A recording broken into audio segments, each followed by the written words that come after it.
ताकि मैं पहले कवि को बुलाऊं। मैं नहीं चाहता था कि ऐसे माहौल में जबकि सब लोगों का ध्यान इधर उधर है और किसी कवि को बुला लूं, क्योंकि वो जो कवि हैं वो हास्य के कवि हैं, उद्भट कवि हैं, और उन्होंने मंचों पे एक युग जिया है। वो पिछले 40-45 वर्षों से कवि सम्मेलन के मंचों को उन्होंने अपना वक्त दिया है, तो आपको कुछ मिनट उनको देने ज़रूर हैं। मेरा इशारा बाबूलाल जी की तरफ है। मैं चाहूँगा बाबूलाल जी आएँ मंच पे काव्य पाठ के लिए, और बाबूलाल जी डिंगिया जी के लिए एक बार आप जोरदार तालियां अपने समर्पण की बजाय, अपने श्रद्धा की बजाय। शुक्रिया। आदरणीय चेयर पर बैठे चेयरमैन साहब, भ्रष्टाचार की तरह इधर उधर घूम रहे श्रोताओं, गद्दी पे धरे गद्दी के गद्दारों, आपके चरणों में मेरा प्रणाम।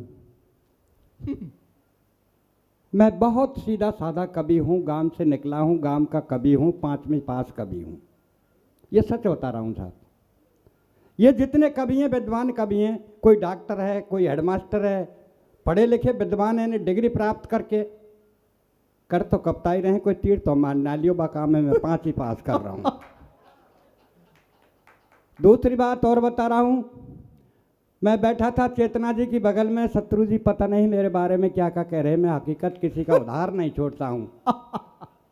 इनके घर में जितनी इनकी औकात है उसका मुझको पता है, क्योंकि मैं 40 साल से इसी काम में हूँ। हम कवियों का साहब आना जाना होता है। एक दिन मैं इनके घर पहुँच गया, मुझे पता नहीं था कि इनके घर में गृह युद्ध चल रहा है। एक सप्ताह से इनकी धर्मपत्नी इनसे बात नहीं कर रही थी। मैं अचानक इनके घर पहुँच गया। इन्होंने कहा भाई भरतपुर जिले से बाबूलाल डीगी आए, घरबारी बात नहीं करती, अब मेरी इज्जत कैसे रहे। मैं साहब इनके घर पहुंचा, इन्होंने मेरा सम्मान किया। परेशानी थी पानी की, तो इन्होंने आवाज़ अपनी धर्मपत्नी को लगाई कि डीगी आज आए, शायद आज हमारी इनकी बातचीत हो जाए। अरे वो बाबूलाल डीगी आए, जरा इनको पानी लाना। तो घरवाली गुस्से में थी, वो बोली बोल पानी बू रखो घड़ा में। अरे बोल घड़ा कहाँ है, बुद्धि से काम लियो। अरे बोल घड़ा कहाँ है, क्या रसोईया में। अरे बोल रसोईया कहाँ है, क्या घर में। अरे बोल घर कहाँ है, क्या गांव में। अरे बोल गांव कहाँ है, क्या पंचायत में। बोल पंचायत कहाँ है, क्या तहसील में। बोल तहसील कहाँ है, क्या जिले में। अरे बोले जिलों कहाँ है, क्या प्रांत में। बोल प्रांत कहाँ है, क्या भारत में। बोल भारत कहाँ है, क्या एशिया में। अरे बोले एशिया कहाँ है, क्या संसार में। बोल संसार कहाँ है, क्या पानी में। बोल पानी कहाँ है, क्या बूढ़े के घड़ा में लादे रुपए बाद है। ये साहब की औकात। बहुत वाह, मैं इसकी आवाज भी बढ़ा दो थोड़ी। कह रहा हूँ बिल्कुल सीधा साधा कवि हूँ। ये सब कवि पढ़े लिखे हैं। आज सुबह जब मैं मेरे घर से चला तो मेरी धर्मपत्नी ने कहा कहाँ जा रहे हो। मैंने कहा मैं उत्तर प्रदेश जा रहा हूँ। बोल ठीक है चले जाना, थोड़ा सा डिनर कर जाना। अरे मैंने कहा पगली डिनर तो शाम के भोजन को कहते हैं। घरवारी बोली शाम कोई दरिया तो है ही, और खासकर आपके लिए रखा है। मैंने कहा क्यों। बोल रात इसमें कुत्ता मुँह देगा, मुझे फेंकना पड़ता है, इसलिए आप डिनर ही कर जाओ। भाई साहब मैं वेयर बस अड्डे पर आया, कंडक्टर बुरी तरह चिल्ला रहा, बाबा कहाँ जाएगा, बाबा कहाँ जाएगा। मैंने गुस्से में कह दिया स्वर्ग जाऊंगा, ले चलेगा क्या। ड्राइवर बोलो बोल बाबा आ मेरे पहिया के नीचे, तो आज ही स्वर्ग पहुँचा दूँ। मैंने कहा ड्राइवर तेरे 64 दांतों को तोड़ दूंगा। कंडक्टर बोलो बुढ़े क्यों झूठ बोलता है, कहाँ इसके 64 दांत। मैंने कहा मुझे पता है, बीच में तू भी तो बोलेगा, तो 32 तेरे और 32 इसके। मुझे पता नहीं था साहब से। हमारे भाई साहब शत्रु जी उसी बस में बैठे थे। भाई साहब मैं बस में बैठ चढ़ा, पैर से विकलांग था, मैंने अनजान थे जब तक। मैंने कहा भाई साहब हमें बैठ जाने। मेरे से बोले बाबा आगे जा। एक से कहा मैं भाई साहब हमें बैठ जा। बोल बाबा पीछे जा। भाई साहब आगे जा पीछे जा। 15 मिनट तक किसी ने मुझे बैठने को जगह नहीं दी। ड्राइवर बहुत अच्छा था, जाने कब से मेरे को देख रहा और बोले बाबा क्यों होते हो परेशान, आओ मेरा बोनट खाली है, मैं बोनट पर बैठ जाओ। भाई साहब मैं ड्राइवर के पास बोनट पर बैठ गया। 5 किलोमीटर बस चली, रुकी। कारोई पैंट, कारी बुरसट, कारी चश्मा, देखने में सचमुच ऐसी लग रही थी करिश्मा। भाई साहब बस में चढ़ी, 1 मिनट खड़ी हुई। शत्रु जी बोले मैडम आप कब तक खड़ी होगी। लो मैं खड़ा होता हूँ, आप बैठ जाओ। बोले नहीं नहीं आप तो बैठे रहिए। भाई साहब सच बताऊं वो किसी के पास नहीं बैठी और धीरे धीरे आके मेरे पास बोनट पर बैठ गई। ये सब किस्मत के खेल होता है शत्रु जी। चेतना जी मेरी किस्मत के खेल था जो मेरे पास बैठी। आप तो अपने नसीबों को फोरो क्या रखा है। अब आपको देख कर लग रहा है आप साहब बसावर बस अड्डे शक्तियां कहाँ नष्ट हुई है। बुसावर बस अड्डे पर आया भाई साहब, एक भिखारी आया मेरे से, बोला बाबूजी बाबूजी। मैंने बोल क्या बात है? बोल 2 रुपये दे दो। मैंने क्या करेगा? बोल चाय पीऊंगा। अरे मैंने कम्मा का चाय 2 रुपये की आती है, चाय तो 5 रुपये की आती है, अगर लेता तो मेरे से 5 रुपये मांगता। भाई साहब भिखारी का जवाब देखिए, भिखारी हाथ जोड़ के मेरे से बोला बाबूजी जाकी जैसी हैसियत हुए हम बापे ऐसे ही पैसा मांगे। बहुत अच्छा। मैंने कहा भैया ठीक है, मेरी हैसियत ऐसी है। तो शत्रु जी मेरे बगल में थे, मैंने भिखारी से कहा भाई साहब इनसे ले। तो शत्रु जी को भिखारी ने ऊपर देखा नीचे देखा और फिर हाथ जोड़ के मेरे से बोला बाबूजी। मैंने के बोल क्या बात है? बोले ये खुदा ही भिखारी सो लग रहा है, हमको कहा देगो। भाई साहब भरतपुर बस अड्डे पाया, एक भिखारी और मिला मेरे से, बाबूजी बाबूजी। मैंने बोल क्या बात है? बोल 10 रुपये दे दो। मैंने क्या करेगा? बोल चाय पीऊंगा। अरे मैंने कि चाय 10 रुपये की आती है, चाय तो 5 रुपये की आती है, अगर मांगता तो मेरे से 5 रुपये मांगता। भाई साहब भिखारी का जवाब देखिए, भिखारी बोला बाबूजी 5 रुपये की मैं पीऊंगा, 5 रुपये की मेरी प्रेम का तो पिएगी। अरे मैंने कि तू भिखारी होकर के प्रेम का रखता है? बोले भाई के चक्कर में तो भिखारी बनो ने, तेरी तरह मैं हूँ मेलन में ही रह रहा हूँ।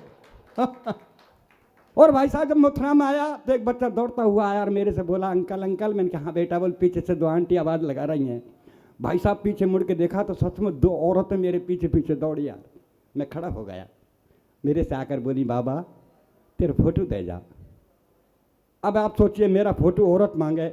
आखिर मैंने कहा बेटा तुम मेरा फोटो ले जाकर क्या करेंगे?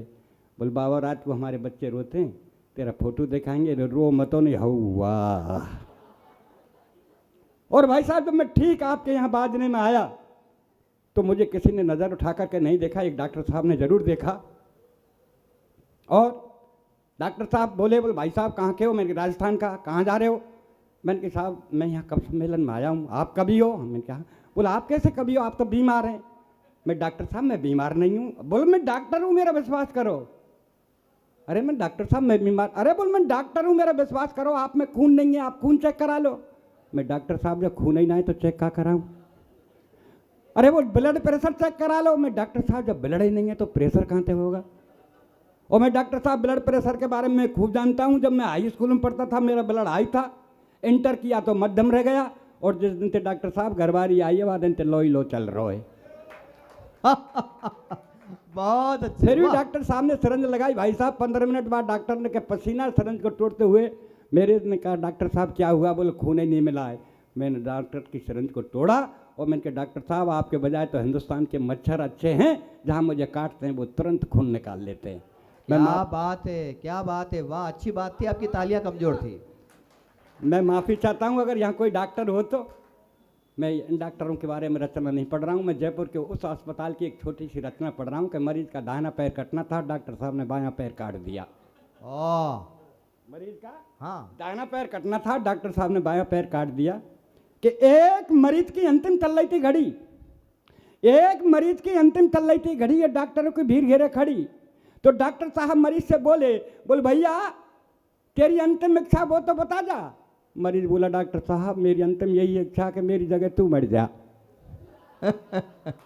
मरीज बोला बोल डॉक्टर साहब मेरी अंतिम यही इच्छा कि मेरी जगह तू मर जा। तो डॉक्टर साहब हो गए नाराज। मरीज बोला हजूर आप क्यों होते हो नाराज, मेरी विनती पे दीजिए ध्यान, आप तो इस कलयुग के साक्षात भगवान। डॉक्टर बोला कैसे? मरीज बोला ऐसे कि चौराहे पर हुई हत्या को आप आत्महत्या में लिख सकते हैं, चौराहे पर हुई हत्या को आप आत्महत्या में लिख सकते हैं, और दाहिने पैर की जगह आप बाएं पैर को काट सकते हैं। तो क्या डॉक्टर साहब मेरी जगह आप नहीं मर सकते हैं? क्या मेरी जगह आप नहीं मर? वैसे हमारे शबरत जी बहुत बड़े कवि हैं, और वैसे हम उम्र के दोनों लगभग एक से ही हैं। मेरा इनका सौभाग्य था एक इंटरव्यू देने, हम दोनों भाइयों को दिल्ली बुलाया। वहाँ इंटरव्यू अधिकारी ने सबसे पहले मेरे नाम की आवाज़ लगाई। बोल कोई बाबूलाल डीगिया है? मैंने कहा सर मैं हूँ। बोले जाओ इंटरव्यू दे आओ। भाई साहब मैं अंदर आया। अधिकारी जी ने एक प्रश्न पूछा मेरे से कि भारत के सर्वप्रथम प्रधानमंत्री का नाम। मैंने कहा पंडित जवाहरलाल नेहरू। बोले पृथ्वी कैसी है? मैंने कहा साहब गोल है, चपटी है, खोज जारी है। ये अपना भारत आज़ाद कब हुआ? मैंने कहा साहब 1857 से प्रयास किए गए, 1947 में सफलता मिली। बोल ठीक है बेटा तू नौकरी लायक योग्य है। मैं बाहर आया, सबरत जी बोले बोल डिगिया जी क्या क्या? मैं जल्दी में प्रश्नों का उत्तर बताया। मैं पहले का नाम है प्रधानमंत्री पंडित जवाहरलाल नेहरू, दूसरे का गोल है, चपटी है, खोज जारी है, और तीसरे का उत्तर है 1857 से प्रयास किए गए, 1947 में सफलता मिली। मैं बाहर आया साहब, सबरत जी को आवाज़ मिली कि भाई सबरत मुर्सानी, बोल जी हाँ, बोल इंटरव्यू दिया। ये अंदर गए, वहाँ अधिकारी ने प्रश्न ही बदल दिए। बोल भाई साहब आपका नाम? ये बोले पंडित जवाहरलाल नेहरू। अरे बोल तेरी बुद्धि कैसी है? बोल गोल है, चपटी है, खोज जारी है। बहुत अच्छे, वाह। अरे बोल तुम पैदा कब हुए? बोल 1857 से प्रयास किए गए, 1947 में सफलता मिली। ऐसे सबरत जी आपके यहाँ विराजमान हैं। तो साहब मेरा भी सौभाग्य, एक नौकरी हेतु एक कॉल लेटर आया। मैं फूला नहीं समाया, खुद पढ़ा, मित्रों को पढ़वाया, 7 तारीख को इंटरव्यू के लिए बुलाया। जिस दिन 7 तारीख आई, साइकिल उठाई, दफ्तर आए, 5 अधिकारी बैठे पाए। वहाँ के चपरासी ने आवाज़ लगाई, बोल कोई डीगिया है भाई? मैंने कहा भैया डीगिया तो मैं हूँ। बोल अंदर जाओ, इंटरव्यू दे आओ। अंदर आए, अधिकारी जी को शीश नवाया। अधिकारी जी ने एक प्रश्न मेरी तरफ सरकाया, बोल बेटा भूगोल पढ़ी है? मैंने कहा जी पढ़ी है, खूब पढ़ी है, और 8 में तो 4 साल पढ़ी है। भूगोल पढ़ी है, खूब पढ़ी है, 8 में तो 4 साल पढ़ी है। तो बोल बताओ वनों से हमें क्या लाभ होते हैं? मैंने कहा हजूर वनों से हमें बहुत लाभ होते हैं, वन हमारे बहुत काम आते हैं। चोरी डकैती अपहरण और बलात्कार करके वनों में ही तो छिप जाते हैं। वन हमारे बहुत काम आते हैं। चोरी डकैती अपना बलात्कार करके वनों में छिप जाते हैं, और पुलिस की धरपकड़ से बच जाते हैं। तो वीरपन का चलाई वीरपन के बाप बन जाते हैं। हजूर वन हमारे बहुत काम आते हैं, वन हमारे बहुत काम। वाह। दूसरे अधिकारी ने बुलाया, उसने भी एक प्रश्न मेरी तरफ सरकाया, बोल बेटा हिंदी के बारे में जानते हैं?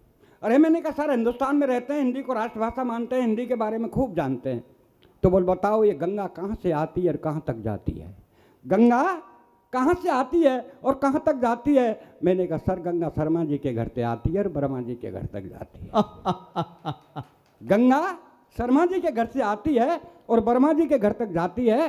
शाम को मैला बदन और गीले कपड़े वापस शर्मा जी के घर पहुंच जाती है। अरे बोल तू किस गंगा की बात कर रहा है?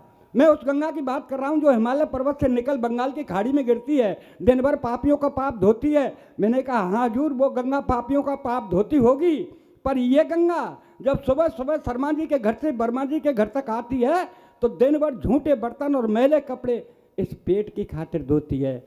वो पापियों का पाप धोती है, वो इस पेट की खातिर झूठे बर्तन। एक छोटा सा व्यंग आपकी सेवा में और स्वागत स्वागत। कि सुबह सुबह का वक्त मस्जिद की अजान मंदिर की झालर कितनी लगती है प्यारी। सुबह सुबह का वक्त मस्जिद की अजान और मंदिर की झालर कितनी लगती है प्यारी। और चाय का प्याला लेके मेरे 4 पाई के पास खड़ी घरवारी बोली अजी सुनते हो? अरे मैंने कि सुन रहा हूँ, बहरा नहीं हूँ, बोल क्या कहना है कह दीजिए। बोल मैं कब की खड़ी हूँ, लो चाय पी लीजिए। मैंने कहा सुबह सुबह का वक्त है, राम रहीम का नाम लेने दीजिए, इस चाय को 10 मिनट बाद दीजिए। तो गुस्से में बोली कि 10 मिनट में तो ठंडी हो जाएगी। मैंने कहा कम वक्त तेरी उम्र 60 साल की है गई, तू अब तक ठंडी ना है पाई तो का चाय 10 मिनट में। बहुत अच्छे, क्या बात है। मैंने कहा कम वक्त तेरी उम्र 60 साल की है गई, तू अब तक ठंडी ना है पाई तो का चाय 10 मिनट में ठंडी है जाएगी।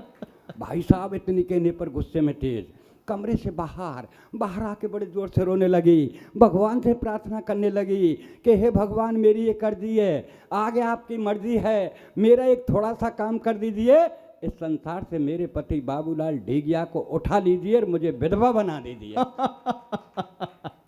देखिए साहब इतनी सुनने पर अपन भी गुस्से में तेज बैग उठाया कमरे से बाहर। घरवारी बोली कहाँ जा रहे हो भरतार? मैंने कहा आत्महत्या करने। अरे बोला आत्महत्या करनी है तो जल्दी कर लीजिए, ये भी आपके हित में होगा, और 4 दिन पीछे मरा था तेरा दाह संस्कार नहीं होगा। मैं बोला कैसे? घरवारी बोली ऐसे कि मैं देख रही हूँ पर्यावरण का सीजन, और जब खाने पकाने को नहीं तो तुझे जलाने को कहाँ से लाऊंगी, ईंधन तुझे जलाने को कहाँ से लाऊं। मैंने कहा तू मेरे ईंधन की फिक्र मत कर, तेरा ध्यान किधर मैं समझाता हूँ, आओ उधर। ठीक मेरे मरने के बाद शमशान घाट जाना और 5 हीटर रख के चली आना, बेटे को समझाना बेटे जाना बटन दबाना और पापा को जला के घर चले आना। बोल ठीक है तेरे मरने के बाद शमशान घाट जाऊंगी, 5 हीटर रख के आऊंगी, बेटे को समझाऊंगी, बेटा जाएगा बटन दबाएगा और तुझे जला के घर चला आएगा। पर तू एक बात बता, जलने के बाद पता नहीं स्वर्ग या नरक जाएगा, पर इस महंगाई में जो 5-5 हीटरों का बिल आएगा उसे का तेरा बाप चुकाएगा, उसे का तेरा बाप। क्या बात। लिस्ट लंबी है, एक छोटा सा व्यंग। स्वागत।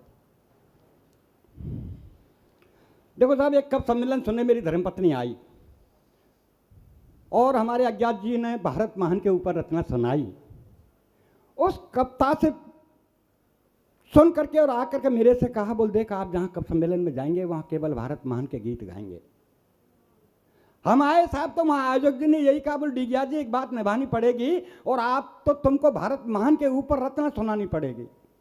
अब दो पाटन के बीच में लाले पड़ गए जान के, और आप ही बताओ ताऊ कैसे गाऊं गीत भारत महान के सांच को तो आँच यहाँ और झूठान को कलाकंद, सांच को तो आँच यहाँ झूठान को कलाकंद, और चमचान को ताज गुंडे डोले सीना तान के, आप ही बताओ ताऊ कैसे गाऊं गीत भारत महान के। आहा आहा, क्या बात है। कि देश का लिबास छोड़, देश का लिबास छोड़ अपना रहे विदेश को, और भारतीय संस्कृति रोवे बापू तेरे देश को, के सुहागन के हाथ लागे जैसे काऊ राण के, आप ही बताओ ताऊ कैसे गाऊं गीत भारत महान के। आहा आहा, कि सिर पर दुपट्टा अब धारनाएं गोरियां, सिर पर दुपट्टा अब धारनाएं गोरियां, और पैंट बुरसट पहन सड़क पे ढोले रोज छोरियां, नखरे अलग बन की शान के, आप ही बताओ ताऊ कैसे गाऊं गीत भारत महान के।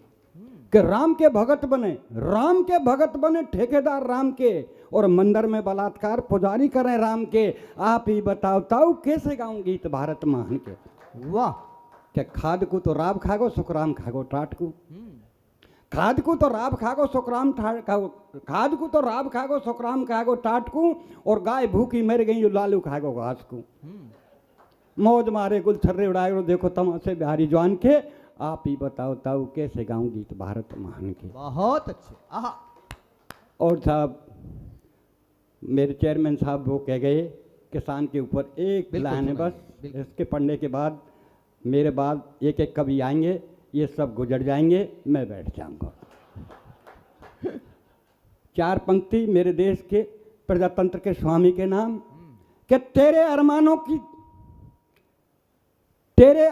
की हवेली डह जाएगी, तेरे अरमानों की हवेली डह जाएगी, और या तो इन किसानन की मांगे पूरी कर दे, नहीं कुर्सी तक हिल जाएगी, कुर्सी तक हिल जाएगी। वाह।